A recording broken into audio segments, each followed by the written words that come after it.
आकाशवाणी मुंबई केंद्र, अस्मिता वाहिनी, आकाशवाणी सिंधुदुर्गनगरी केंद्र आणि AIR मराठी DTH उपग्रह वाहिनी आपण ऐकताय. 8:40 झाली आहेत. यानंतरची उद्घोषणा लगेचच. ओझोन दिनानिमित्त समन्वित कार्यक्रम प्रसारित करीत आहोत. पृथ्वीची कवच कुंडले ओझोन. लेखन प्राध्यापक विनय पाटील. निवेदन कविता अत्राम आणि विनय पाटील. सादरकर्त्या कविता अत्राम.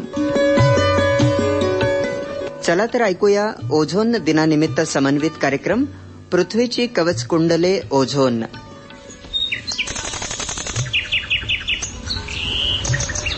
हा निसर्ग किती सुंदर आहे. हे पशुपक्षी, नदी नाले, वाहणारे झरे, हे चंद्र तारे, रंग बदलणारा आकाश, पृथ्वीशी ग्रहाशी असणारा मानवाचा संबंध, या संबंधाचा कवच कुंडल बनून रक्षण करणारा ओझोन.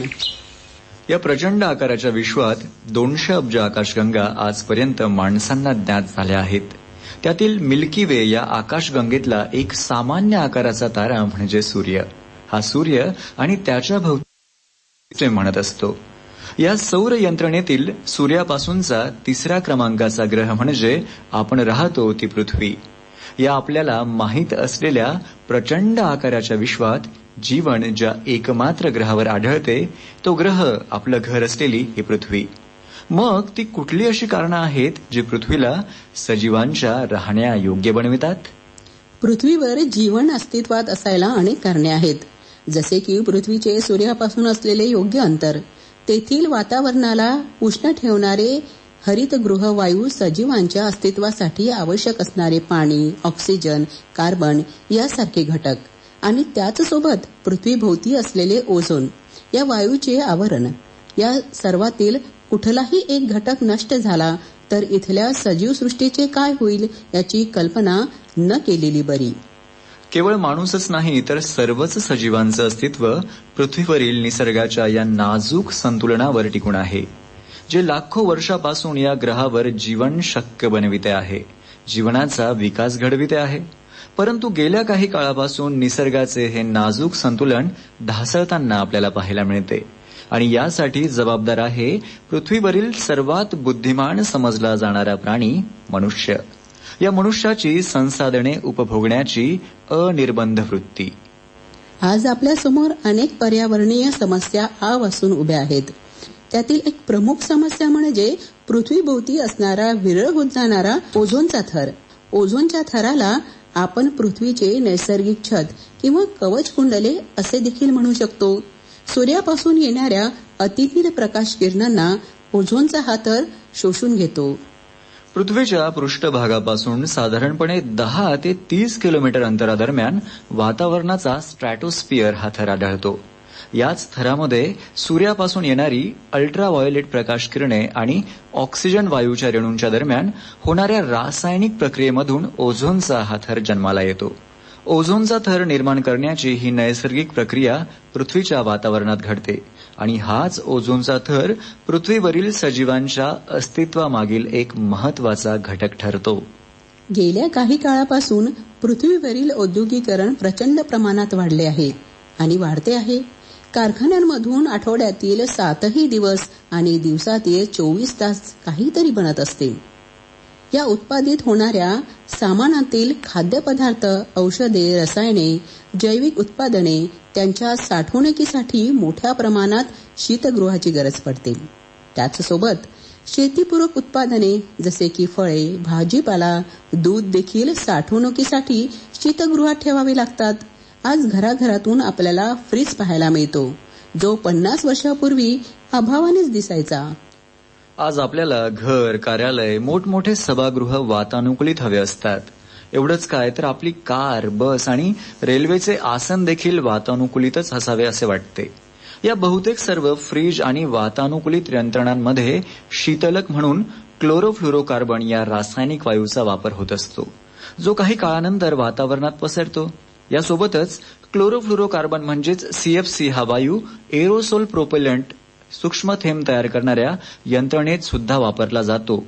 अतिसूक्ष्म थेंबांच्या स्वरूपातील सुवासिक द्रव्ये, फेस निर्माण करणारी रसायने, कीटकनाशकांचे डबे ही याची काही उदाहरणं आहेत. क्लोरोफ्लोरोकार्बन हा मुख्यत्वे क्लोरीन, फ्लोरीन आणि कार्बन या 3 मूलद्रव्यांच्या अणूंच्या एकत्रीकरणापासून तयार होणारा वायू आहे. या वायूचा रेणू हा विषारी असतो आणि हवेपेक्षा हलका असल्याने वातावरणातील वर असलेल्या स्ट्रेटोस्फिअर या थरात पोहोचतो, जिथे CFC चा हा रेणू साधारणपणे 5 वर्षापासून टिकून राहतो आणि या काळात जवळपास 1 लाख ओझोनच्या रेणूंना नष्ट करतो. ओझोनचा थर वेळ होण्यामागील हेच मुख्य कारण असते. म्हणूनच CFC वायूमुळे होणारी ओझोनच्या थराची हानी विध्वंसक स्वरूपाची समजली जाते. ओझोनच्या थरांची होणारी हानी याविषयी बोलताना प्राध्यापिका भावना पाटील म्हणाल्या, ओझोनच्या कमतरतेमुळे हवामानात मोठे बदल घडून येतात. दुष्काळ, पूर, वादळ यासारख्या परिस्थिती निर्माण होऊ शकतात, ज्याचे मानवी आणि पर्यावरणीय आरोग्यावर गंभीर परिणाम होऊ शकतात. अतिनील किरणे 3 प्रकारची असतात. अल्ट्राव्हायलेट A हा कमी हानिकारक आहे. अल्ट्राव्हायलेट B यामुळे त्वचेचा कर्करोग होतो. अल्ट्राव्हायलेट C 35 किलोमीटरवर शोषले जातात आणि हे सजीवांसाठी अत्यंत धोकादायक असतात. असा हा ओझोन थर मानवी जीवनासाठी अत्यंत आवश्यक आहे व त्याचे रक्षण करणे हे मानवाचे आद्य कर्तव्य आहे. ओझोन थराची हानी टाळण्यासाठी काही उपाय करता येण्यासारखे आहेत. क्लोरोफ्लोरोकार्बन असलेल्या फवारण्या टाळाव्यात. मिथाइल ब्रोमाइड असलेली खते वापरू नयेत. स्थानिक उत्पादने वापरण्यावर भर द्यावा. म्हणजेच जर उत्पादन स्थानिक असतील तर कमी प्रवास करावा लागतो व पर्यायाने वायू प्रदूषण टाळता येते. हरितगृह वायूचे उत्सर्जन वाढले तर ओझोनचे प्रमाण कमी होते. ओझोन हा अतिशय अस्थिर आहे, खूप प्रतिक्रियाशील आहे. कमी उंचीवरील ओझोन हा मानवासाठी हानिकारक आहे, कारण तो श्वसनासंबंधी समस्या निर्माण करतो. ब्रिटिश अंटार्क्टिका सर्व्हे या संस्थेच्या शास्त्रज्ञांनी 1979 या वर्षी अंटार्क्टिकावरील ओझोनचा थर विरळ होत असल्याचे नमूद केले होते. दिवसागणिक पृथ्वीवरील लोकसंख्या वाढते आहे आणि माणसांची उपभोग घेण्याची वृत्ती देखील वाढते आहे.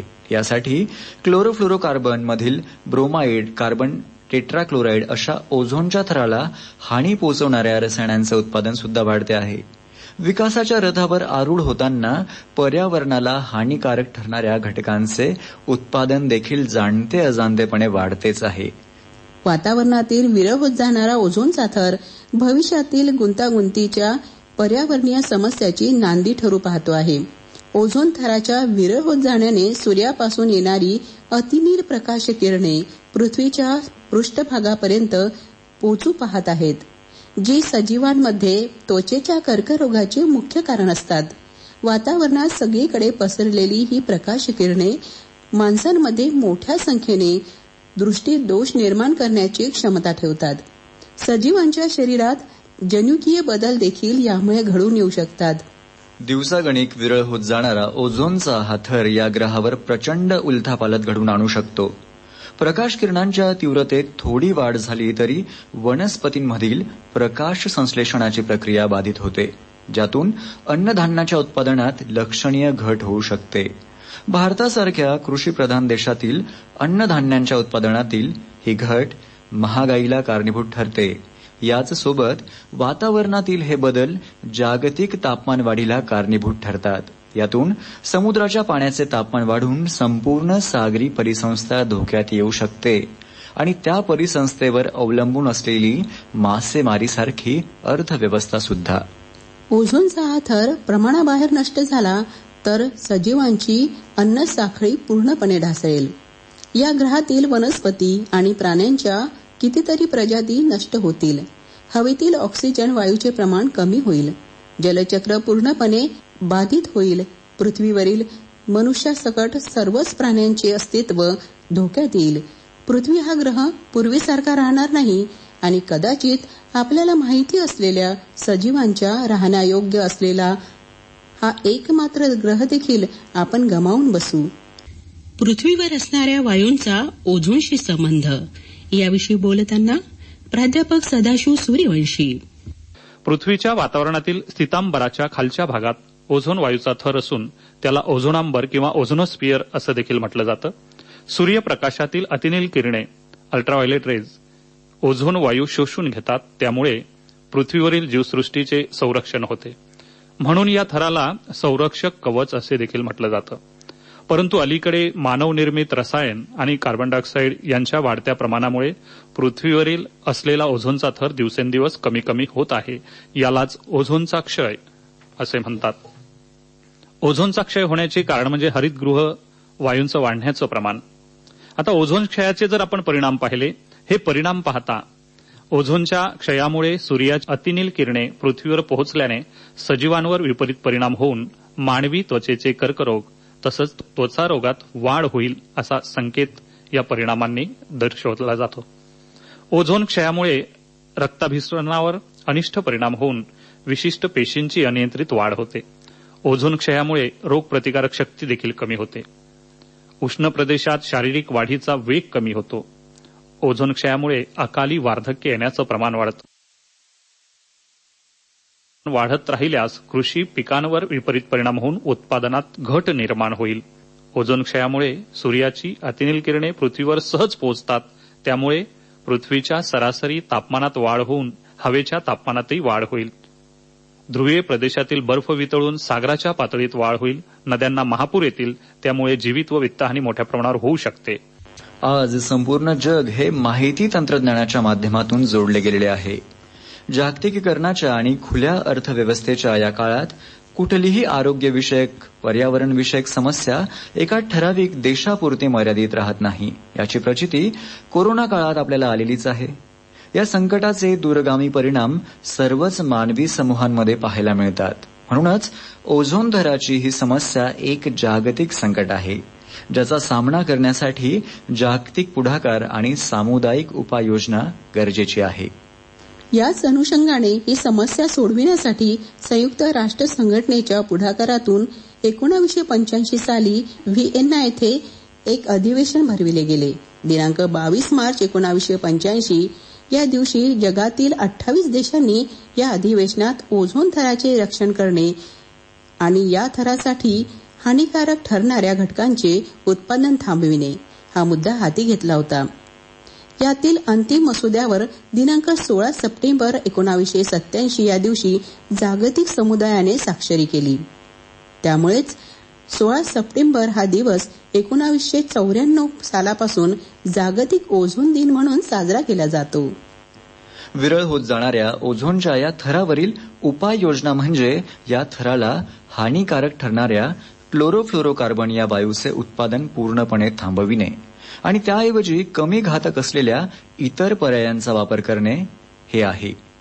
एक व्यक्ती म्हणून देखील आपण ओझोन वाचवण्याच्या या मोहिमेत सहभागी होऊ शकतो. आपल्या घरातील फ्रीज आणि वातानुकूलन यंत्रणा याची योग्य देखभाल राखणे, यातून हानिकारक वायू वातावरणात पसरणार नाही याची काळजी आपण घ्यायला हवी. त्याचसोबत वापरात नसलेल्या किंवा नादुरुस्त असलेल्या जुन्या यंत्रणाची योग्य पद्धतीने विल्हेवाट लावायला हवी. बाजारातून सुगंधी अत्तर, फेस निर्माण करणारी रसायने खरेदी करताना त्यात क्लोरोफ्लोरोकार्बन नाही याची खात्री करून घ्यायला हवी. वाहनाच्या धुरातून बाहेर पडणारा नायट्रस ऑक्साईड हा वायू देखील ओझोन थराला हानी पोहोचवतो. आपल्या वाहनातून वातावरणात ही प्रदूषके सोडली जाणार नाहीत याची काळजी घ्यायला हवी. ओझोनच्या थरासोबतच वाहनातून बाहेर पडणारा धूर हा पर्यावरणात अनेक समस्या निर्माण करतो. म्हणूनच शक्य तिथे सार्वजनिक वाहतूक व्यवस्थेचा वापर करून आपण पर्यावरणावरील हा अतिरिक्त ताण काही प्रमाणात कमी करू शकतो. नैसर्गिक संसाधनांच्या मर्यादित, कार्यक्षम आणि अपारंपरिक ऊर्जा स्रोतांचा, दुष्परिणाम विरहित यंत्रणांचा कल्पक वापर पर्यावरणीय संतुलन टिकवून ठेवण्यासाठी मोलाची भूमिका बजावू शकतात. संपूर्ण जगातून होत असलेल्या भरघोस प्रयत्नामुळे ओझोन थरासंबंधी वैज्ञानिकांना सकारात्मक बदल दिसू लागले आहेत. ओझोन थर पूर्णपणे दुरुस्त होण्यासाठी या प्रयत्नांची तीव्रता वाढविण्याची गरज आहे. संपूर्ण मानवी समूहाचा एकत्रित प्रयत्नातून हे ध्येय साध्य होऊ शकते. विचार करणे आणि विकसित होत राहणे ही गोष्ट माणसांना इतर प्राणीसमूहांहून वेगळी बनविते. परंतु कुठल्याही किमतीवर विकास की शाश्वत विकास यातील एका पर्यायाची निवड आपल्याला करावी लागणार आहे. माणसांच्या या निवडीवर त्यांच्या येणाऱ्या पिढ्यांचे आणि संपूर्ण जीवसृष्टीचे भवितव्य अवलंबून आहे. केवळ कुठल्या देशाचा, धर्माचा, जातीचा नव्हे तर विश्वाचा नागरिक म्हणून या समस्येचा सामना करण्याची जबाबदारी आपल्यावर आहे. मानवी अस्तित्वासाठीच्या या संघर्षात संवेदनशीलता आणि विवेक या मानवी सद्गुणांचाच उपयोग आपल्याला होऊ शकतो. विश्वातील सर्व नागरिक ज्या समान धाग्याने जोडले जातात तो बंधुत्वाचा धागा म्हणजे विश्वात एकमात्र घर असलेली आपली ही पृथ्वी. ओझोन थराशिवाय पृथ्वी म्हणजे छपराशिवाय असलेलं घर, आणि विना छपराच्या घरात राहायला कुणालाही आवडणार नाही, कारण असे घर घरच असणार नाही. निसर्गाचं सौंदर्य कधी पाहिलं नसेल, त्याचा अनुभव कधी घेतला नसेल तर निसर्गाच्या कुशीत शिरून पहा. डोंगराची वस्ती त्यात आहे, झाडे वेलीची गर्दी यात आहे, नद्या नाले ओढे धुंद ही हवा. कधी या अंगणात येऊन पहा. रिमझिम पावसात भिजून जा, कधी गडद धुक्यात न्हावून जा. लांब पारंब्यावर झुलत राहा, कधी झऱ्यातून चालून पहा. सुंदर अजूनही आकाश आहे, मदतीला मानवाची साथ आहे. आजही हवी तीच गार हवा, तर निसर्गाचा समतोल राखायला हवा, निसर्गाचा समतोल राखायला हवा. हिरवळ ही मुक्या मनाची, पांघरते शाल उन्हाची. झाड डोलते हळू पान बोलते, झाड डोलते हळू पान बोलते. फांदीवरी कुहू कुहू गाणी, ही आगळी कहाणी, ही वेगळी कहाणी. निळे गगन निळी धरा.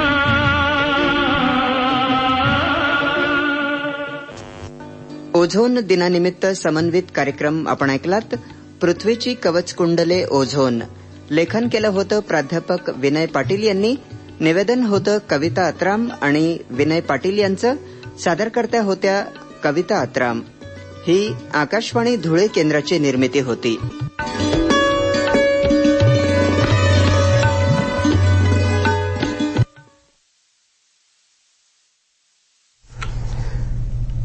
धुळे केंद्र निर्मित हा विशेष समन्वित कार्यक्रम आकाशवाणीच्या मुंबई केंद्रावरून प्रसारित करण्यात आला.